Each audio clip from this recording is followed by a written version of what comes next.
but we have had many trailers. We've had clips from the film. We get teases of the music and about the story and the 280 plus different Spider-Men and women we'll be seeing in this film.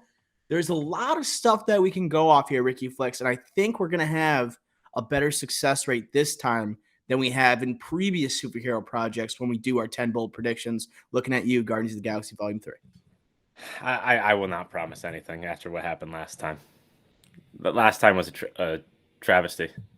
It was terrible, and I put a lot of blame on myself. With these bold predictions, I make them a little too bold sometimes. I'm the one that kind of gets off the rails, Ricky hot takes, and I hand up. That's just on me. But you know what? You're right. I'm confident we could do better, but I'm still gonna, again, not expect too much out of ourselves. I did the work. I put in the research. I wanted to make sure these bold predictions, they have some substance to them. And I'm looking to go at least 40%, Ricky, at minimum. We need to go at least 4 out of 10 here. And I'm more confident. We let the viewers down last time, the listeners down last time, depending on how you're taking in this podcast. But I'm ready. And it's becoming painful to go to these movies to actually see our predictions fall through so freaking hard, and we still have to enjoy the movie, even though we know we have to come back on this podcast. Ooh, I'm gonna sneeze. Wait. Oh, we have to come there back. It is. We have to come back on this podcast and have even more shame than I just had when I just sneezed on the mic, which splattered everywhere on my computer. You are right though about one thing. We broke down the film. We learned our lessons. We studied up. You're a doctor. You would know.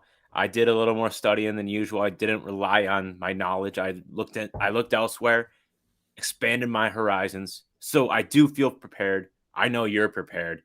So yes, maybe I do feel more confident going into this one, but I'm still just, not trying to be holding us too high of a standard, or else we'll never achieve that. These are the 10 bold predictions, but sometimes there can be a too bold.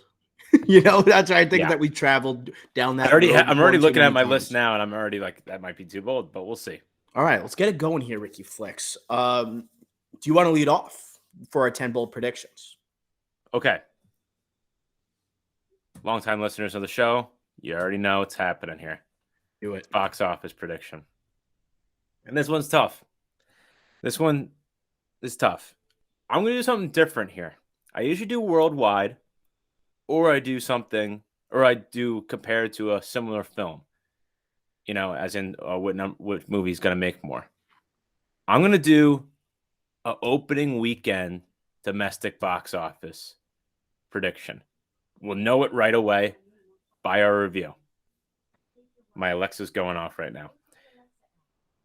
I'm going to go Across the Spider-Verse to make over $100 million at the domestic box office this weekend. And as a reminder, the first one only made $35 million at the domestic box office. Little Mermaid just made almost $120 million. Barely ousted Guardians of the Galaxy, which I correctly predicted. $100 million plus opening weekend domestically for Across the Spider-Verse. Your thoughts? That Guardians of the Galaxy one might have been the only one we got right. Without any stipulations, that was just correct. Check. Here, I like this. You are predicting they're going to triple the box office numbers from the opening weekend from the first Spider-Verse. I think it's bold, but I like this one. And I think the projections are coming in at 85 to 100. So you're thinking it's going to be north. You think this is going to be a smash. And I like this idea too, because Little Mermaid, right? I think it hit over $100 million for its opening weekend. 118. People are going to movie theaters, and I think the word of mouth for Spider-Verse was so good, and Spider-Man is hot in the streets right now. Since we had Into the Spider-Verse, we had No Way Home with all these Spider-Men that showed up, right, at 2/3 through that film. And with the possibility of them potentially showing up, hint at a potential prediction we may have in this film, I think people are going to be showing out. And a lot of these early reviews are positive. A lot of them are saying this is like the peak of Spider-Man that we're living in right now. And I think it's just a good sign for this to go north of $100 million. I am with you, one on the board. Book it. Okay. Should I go big? Because I got one where I think I did a lot of research here, so I'm just gonna send it. There is a lot of talk about the dynamics of like what is Miguel O'Hara's what's his motivation in this story. We know we get him in the post-credit scene for Into the Spider-Verse, and he has this time traveling device, right? He's got this thing. It kind of reminds me of Cable in Deadpool 2 with this watch that he could turn and go back in time. I think we're going to be getting a story that's similar a la a Deadpool 2 or a la Looper from Ryan Johnson, where we're going to have Miguel O'Hara going back in time to create the Spider Society, which is like a special group of spider people that are in this place called the Lobby where all the spider people hang out. And their job is to stop Miles Morales from saving the Spot. I think that is going to be the central story of Across the Spider-Verse. When we see the Spot in very short time, brief moments in these trailers, he is not a empowered villain yet. He seems like someone who doesn't know how to handle his abilities, someone who's a little bit lost. I think there's a situation where Miles saves the Spot, and the Spot then goes on to become this all-powerful villain that ends up destroying worlds. That goes to Spider-Man 2099, who lives in the future, and he notices we have to stop Miles from saving the Spot. And then in typical Spider-Man fashion, he has to save a life no matter what the cost may be.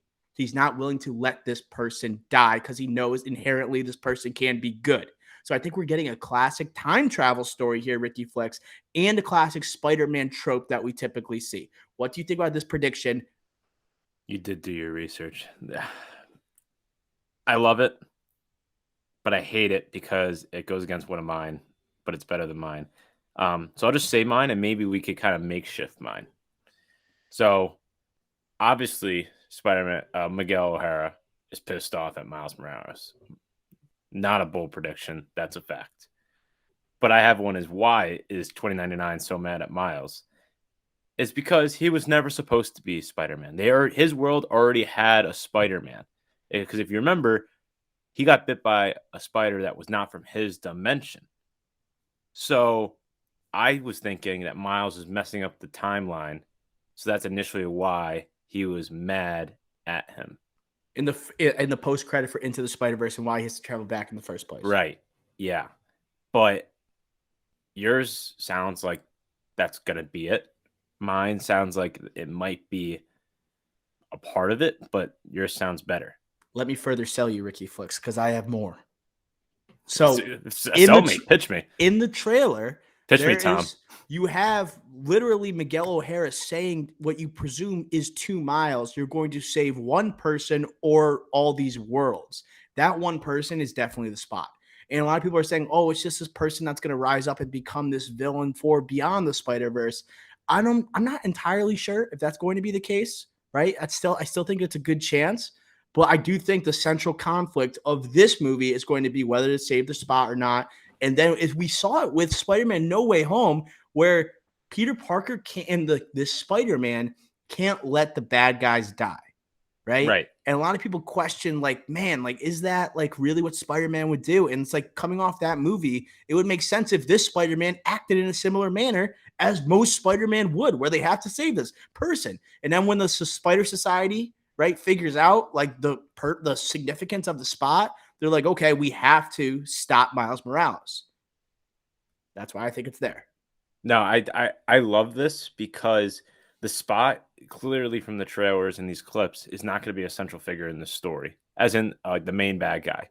But like he is a bad guy, just based off of the character. It's like a petty thief who was like going through multiverses. Yeah. So that's why I kind of love it because obviously, like you're saying, oh, he becomes something bigger, similar to like Fire Fist and Deadpool 2, like you were saying. Yes. So it just makes too much sense why we have to do it. We have to put this on the board. Okay, we got it. We're in. Let's go on to another one, Ricky Flex. I had to start off big here because that was the one I was most confident in, and I think has a high success rate with the size of the prediction. Okay, well, to kind of ease that transition a little bit, not to step on your toes as the host here, but spot screen time. Who saw this one coming?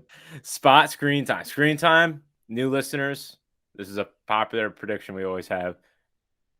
Screen time, how many minutes actually is this character going to have on the screen that's not the main or a major character? Do we say less than 10 or is that too bold? Do we know the runtime? It's 2 hours, right? 2 hours, 20 minutes. Oh, man, that is bold. That's a long movie, dude. Less than 20 minutes? Yes, I would do that. And if I was really bold, I would say 15, but I would say less than 20 minutes of screen time. Yes. Less than 20 minutes. Okay. Okay. Put it on the board? On the board. It's on the less board. than 20 minutes. Okay. Good. Let's go on here. I want to do something about one of the more eccentric characters. If you want to talk more about Spot, I am interested in this character because I know nothing about him. It's a very much a new wave type of Spider-Man villain. Jason Schwartzman, okay, as the voice here. Not the most recognizable name either, especially with younger audiences, but he does have like a natural, like animated character sounding voice. You know, he's like you can. Is that disrespectful or kind? I don't know because he plays like eccentric characters in like Wes Anderson films, but also like he seems like he can like put his voice into higher octaves for whatever reason. It seems like he just has more fun with his performances. So I feel like Seth Rogen, it's kind of a diss, but Jason Schwartzman, it's kind of like like you actually like put some art to it or something like that. Yeah, you know, I would say so, and I think what makes us think that is Klaus, right? Yeah, Klaus. I was also thinking like Seth Rogen, like you just tell him any animated role he ever does, it's like, hey, just be yourself, don't do anything. But for other voice actors like Jason Schwartzman or like Chris Pratt, you say, hey, like actually put in a performance here. Like actually, like Bradley Cooper, like they're actually gonna like act, even though they're not on the screen. It's for some reason, call me stupid if you want, but it seems like he has range with his animated voice. You know, like he can do different characters. Embrace debate. And like you're right, like Seth Rogen, not a great voice actor. I said it. Maybe a good voice, but voice actor? He's never asked to do more. Never. Okay. Yeah, but less than 20 minutes for the spot. I didn't mean to diss Jason Schwartzman there. I do like Jason Schwartzman. Okay. Make that clear. Next one here. Spider-Man Into the Spider-Verse introduced a lot of eccentric characters, and we're getting even more in this new film. 280 different characters, but I want to talk about one specifically, and he had a spot, no pun intended, a spot on, I want to say it was YouTube, and it was on all the social media platforms, and they introduced Daniel Kaluuya's character, Spider-Punk. And this one's definitely much more small scale than my first one, but I think there's going to be a rivalry between Spider-Punk and Miles Morales over Spider-Gwen. Because Spider-Gwen, we know, is super cool. Has a great haircut, right? She's way too cool for Miles, right? They're kind of like yin and yang in that idea. Like they're just kind of opposites of one another. But Spider-Punk's really cool. And then like in this clip that came out, like Miles is telling him, "You're even cooler without your mask on. God damn it!" And then they kind of flashed to Gwen really quick. So I think there's gonna be some teenage love triangle going on between Spider-Punk, Miles, and Spider-Gwen. That's my next prediction. I think you're on fire. You're at least you're in the zone right now. I think that's another great one, especially because like I think Phil Lord and Chris Miller have mentioned how this is like going to be like a love story between Miles and Gwen, and you got to have some obstacles in between that. And they already had obstacles in the first one for obvious origin reasons. This one is like, all right, you need someone to infringe on that love. They became friends in the first one. If they're gonna fall in love with each other, they have to have an obstacle in their way. It's got to be a person. And I love the Daniel Kaluuya shout out because also that punk vibe. Gwen has it. Spider-Punk obviously has it. Miles isn't really a punk whatsoever. He's Peter Parker basically with another name. Softy. I love this one. So I'm okay with putting it on the board. It's on. That's 4 in a row, Ricky. You're up. I spent way too much time thinking about this stuff. Do we want to talk about a post-credit scene? Or is it too early? if you're really confident in it, I would say like maybe wait till the second half of the 10. So like after Okay. we knock out one more. Okay. Okay. Okay. Um, do we want to do a Rotten Tomato score prediction? We didn't do one for the trailer. Ooh. Yeah, there is no early score that was released for this, right? No. The what's it Six. called? The barrier hasn't been lifted. No, there's Whatever. not a single review. It's 6:52 p.m. Eastern Time on May 30th, 2023. Do we want to do a score prediction over a certain Maybe number? we give a range, Hmm. Okay. right? Is it but it's like is it 5% the range? Is it 3%? Or is it we saying it's sub something? That might be something too. Do you think it's sub 90% of Rotten Tomatoes? That's bold. Is it though? Yeah, that's bold, right? I That's think everyone's assuming this is going to be in the 90s. yeah. That would be Super Bowl. Like what if it's like 88? You know? It's a I really get, big movie, Ricky Flex. Like, it has a lot to tackle, a lot of characters to introduce and then get to know. I'm down for super bold. Because I would like I don't know. I Like that kind of love the under 90, because the first one, what is it 97? something like that. Yeah. Let me look at it really quick because that's actually But gonna like, guide my think about it. thinking here. If we do sub 90, yes, super bold. But if we don't get that prediction right, I'm not mad.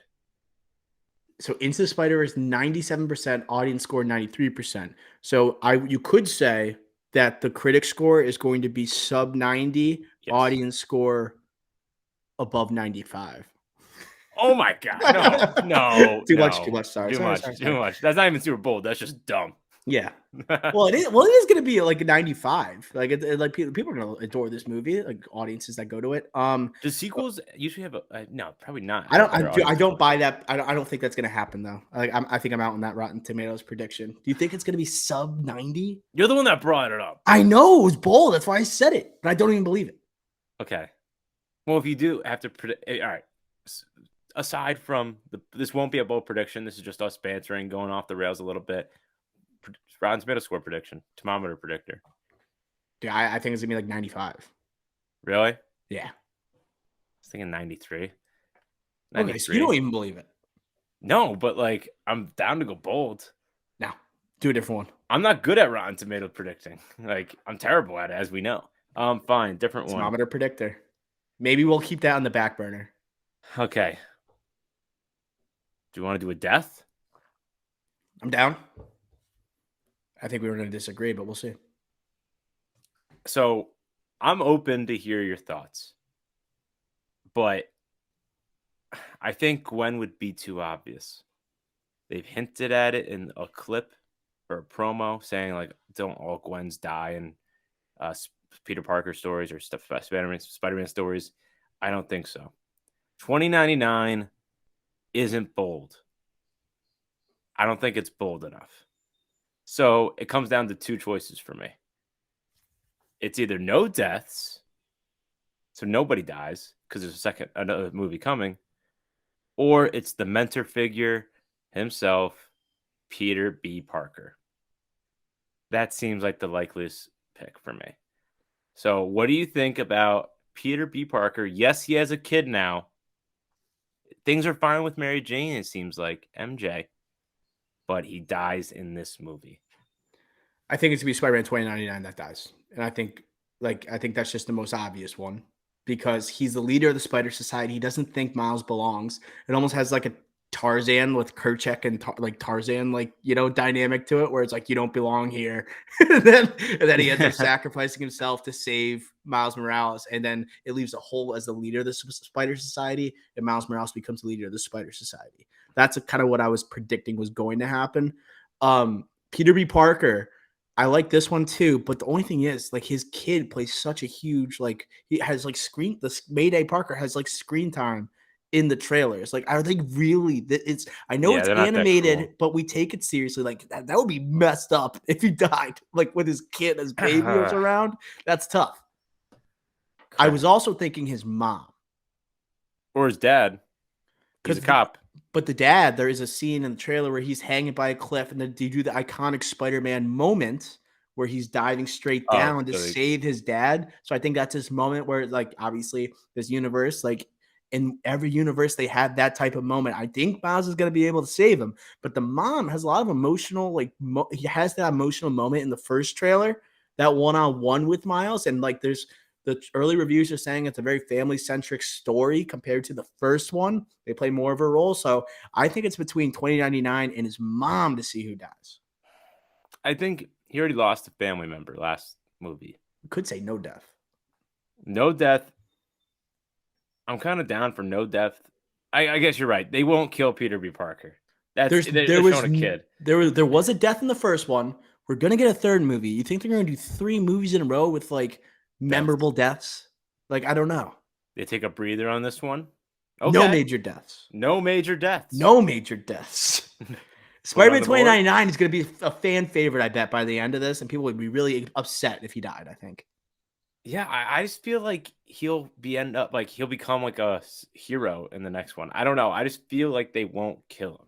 Because you feel like there's going to be a huge, like this movie is so expansive with the nearly 300 characters. It feels like you want to have a lot of those characters like around Right. for this like Avengers, like Infinity War type of like story that like goes with superhero movies now. When it's the final movie in the trilogy, like people are gonna be loving that character. And like Oscar 29 Isaac, people like that dude. people love Oscar Isaac. People love Spider-Man 2099.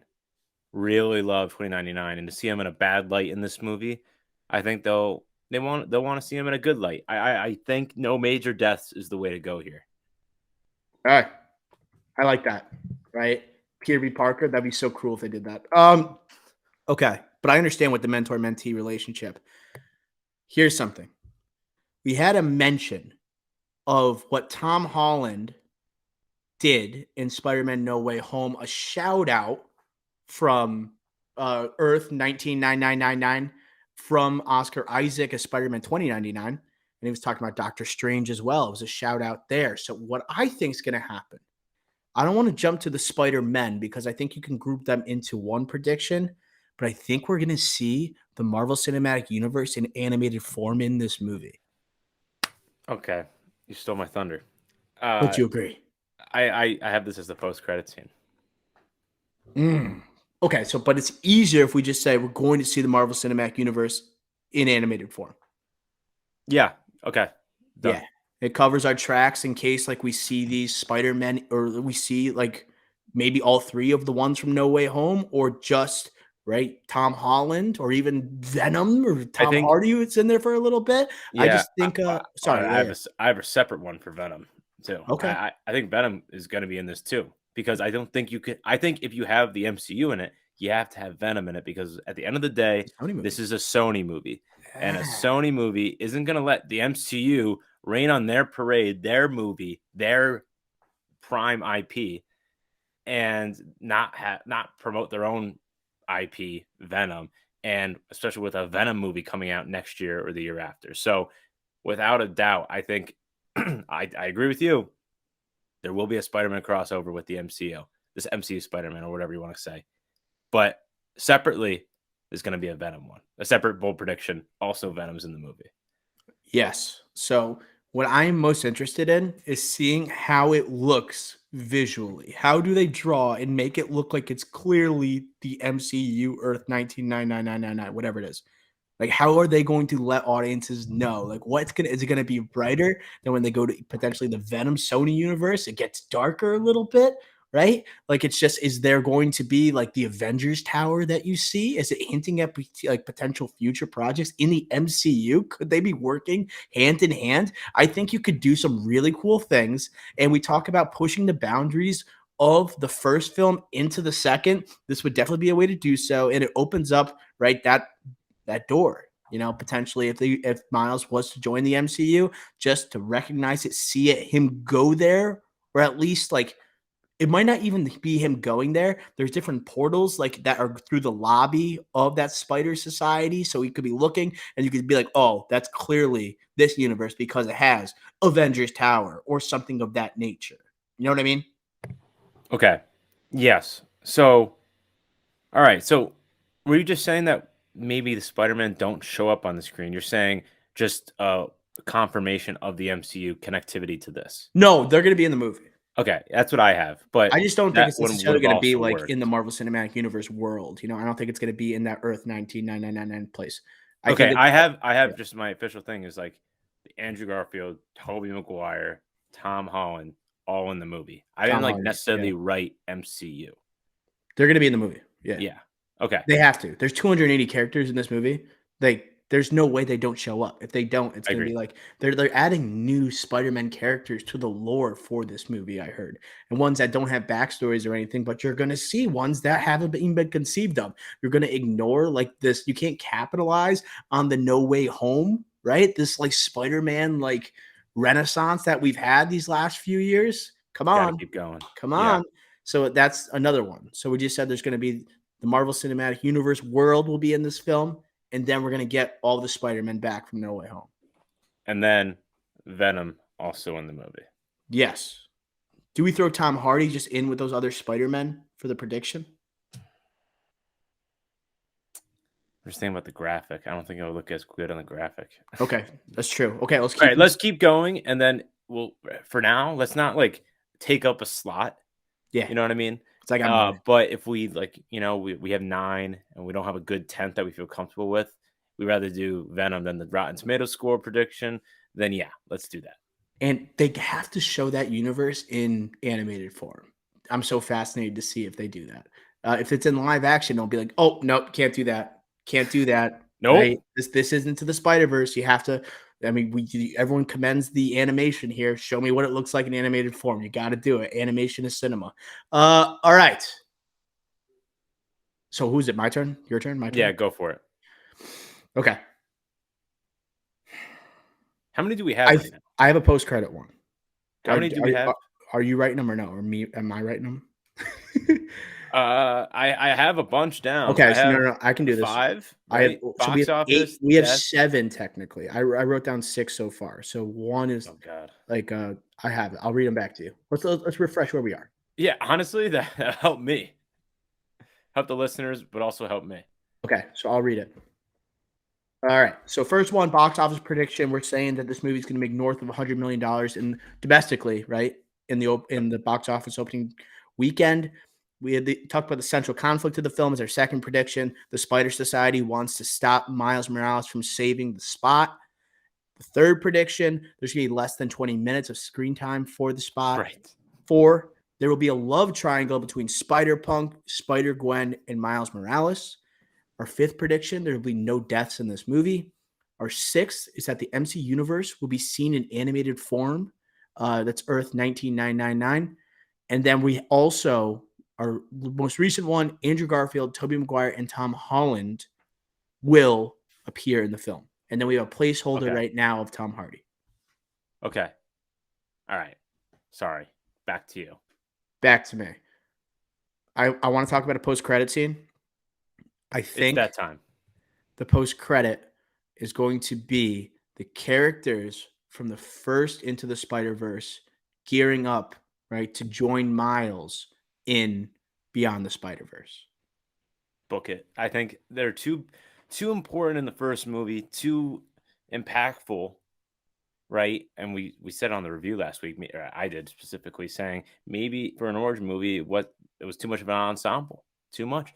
But because you did that, you have to bring them back if you're doing 3 movies and there weren't any deaths in the first movie. So yeah, I think somehow they got to be in the movie, but it doesn't seem like they're going to be actually in the movie. I love the post-credit scene call. I think we put it on the board. I also was thinking potentially they team up with Miles to take on the Spider Society and Miguel O'Hara, Spider-Man 2099. I don't think him, yeah. But I don't think that's going to happen because he had a lot of help in that first movie. This has got to be like Spider-Man figuring things out on his own. Like Miles Morales needs more of a story central to his life. Okay. Without assistance, you can have like those core characters of like his mentor, right? With Peter B. Parker and like this love interest. But I don't think you can just bring them all into the fold during this movie. That's why I'm saying post-credit, Beyond the Spider-Verse, bring everyone there, all hands on deck for the final film.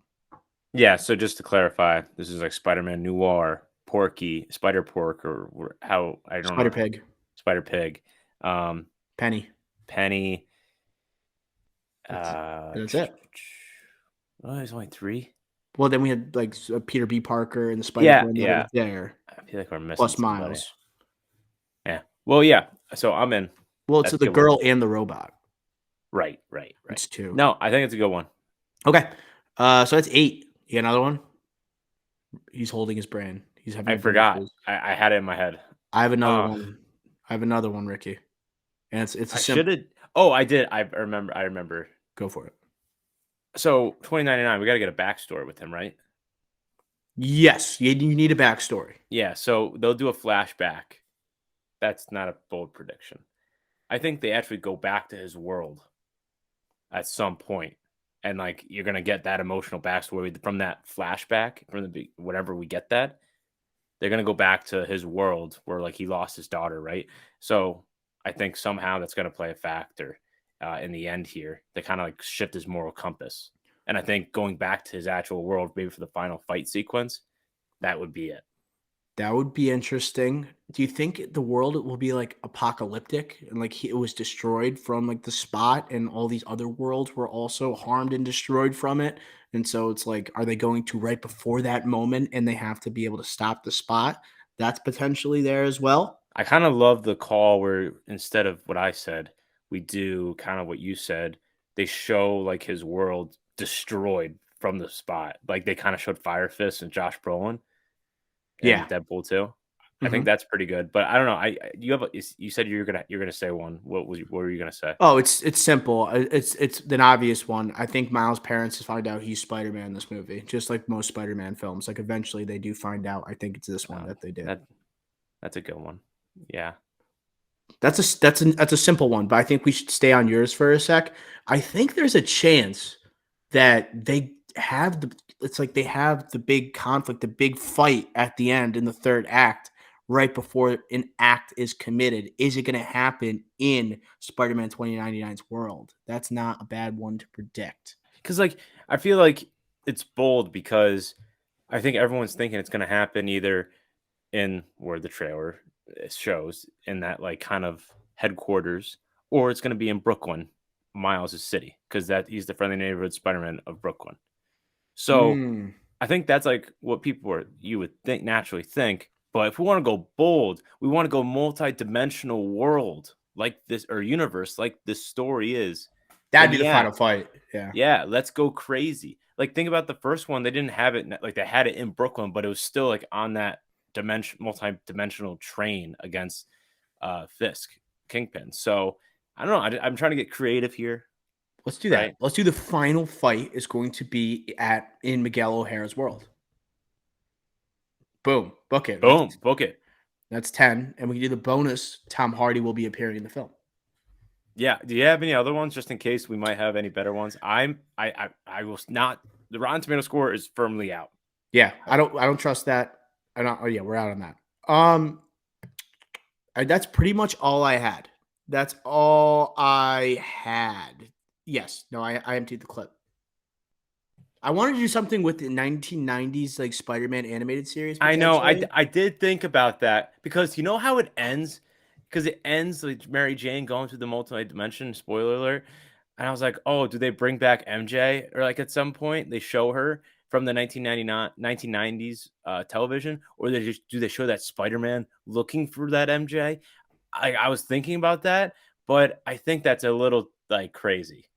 I think they're gonna recreate some scenes from the 1990s Spider-Man where it's like that have played out as internet moments now, where it's like when he's like, "Shocker, where I am!" Like I think that's gonna happen in animated in this movie, and I think there's also like the Wilson Fisk one where he's like, "Get me that gas," you know. That's like always a video that pops up on the internet. People are talking about weed and stuff. I think that could be in it too. People are just making jokes with the 1990s Spider-Man, something a little more small scale. I want that guy to show up though. I want that guy who played that Spider-Man to be voicing the character in this Mark film. Hamill just shows up. That goblin, crap. What's it? Hobgoblin. Hobgoblin. Yeah, Hobgoblin. It's just like he just shows up out of nowhere. No, but seriously, I'm not saying put it on the board. I'm just saying, isn't that like kind of like if we're thinking out of the box here? That would be because it was a multi-dimensional story that was never finished, and the '90s Spider-Man series was beloved, especially by us. I think that would be an interesting thing to kind of tackle, but maybe too big. Yeah, I'm looking at this clip. Sorry, I'm a little distracted. He's It's like it's. I'm gonna play it out loud. After all this, you still? I still want that gas, yes. And you had better deliver. and you have better deliver. I still want that gas. Yes, that's. I see that clip on the internet all the time. It's so funny. And then might as well while I'm here, I'm gonna play the shocker clip. I'll cut it. Might as well. I'll chop it up. Okay. You can't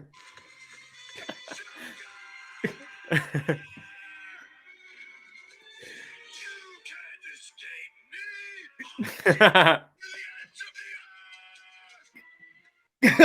I'll chase you till the ends of the earth. Seth Rogen, take some notes on the voice acting. It's the most overacted, like animated scene of all time. All right. So yeah, we won't do a prediction on that. I'm just gonna have my fingers crossed for that one. Okay, so let's roll through the 10 bold predictions one more time, and then we'll kind of wrap it up here. So Ricky Flex, we have as the first bold prediction for Spider-Man Across the Spider-Verse. The box office opening weekend is going to hit north of $100 million domestically. We have the second prediction. The central conflict of the story is going to be the Spider Society, led by Miguel O'Hara, wanting to stop Miles from saving the spot. Third prediction, there's going to be less than 20 minutes of screen time for Jason Schwartzman as the Spot. The fourth prediction is there will be a love triangle between Spider-Punk, Spider-Gwen, and Miles Morales. Fifth prediction, there will be no deaths in this film. Our sixth is the MCU universe will be seen in animated form, Earth 199999. And then seventh, we have Andrew Garfield, Tobey Maguire, and Tom Holland appearing in the film. Eighth prediction, all characters will appear from the first movie in a post-credit to reunite for Beyond the Spider-Verse, Spider-Man Noir, Penny, Spider-Pig. And then our ninth prediction, Miles' parents are going to find out that he's Spider-Man. And our 10th and final prediction is that the final battle of this film will take place in Miguel O'Hara's homeworld. Bonus prediction, Tom Hardy will be appearing here as well. Ricky Flicks, I'm so much more confident in this than I was for Guardians of the Galaxy Volume 3. I don't want to say it, but this might be our best bold predictions we've ever done. Yeah, 100%. I wanted to get 40%. Looking at this list, I'll jump it up to I want to get 60%. I told myself at the beginning, I told everyone and you on this podcast at the beginning that I wanted to keep our expectations low. Instead, I have the highest expectations now going into this movie than we ever had going into a movie that we've done bold predictions for. 100%. And like I didn't need that much more to get hyped about because we did a throwback review of Into the Spider-Verse. I've fallen in love with this movie more and more as the trailers have came out, as the different clips have come out, and as the early reviews have started to bubble up. Couldn't be more excited for this film, Ricky Flex. As we wrap up this preview for Across the Spider-Verse, is there anything else you want to mention before we jump into our review next week for Across Spider-Verse? Well, you could help us on these bold predictions by seeing this movie this weekend. If you're in North America listening, go see it this weekend. Help us get north of $100 million. Much appreciated here on TDI.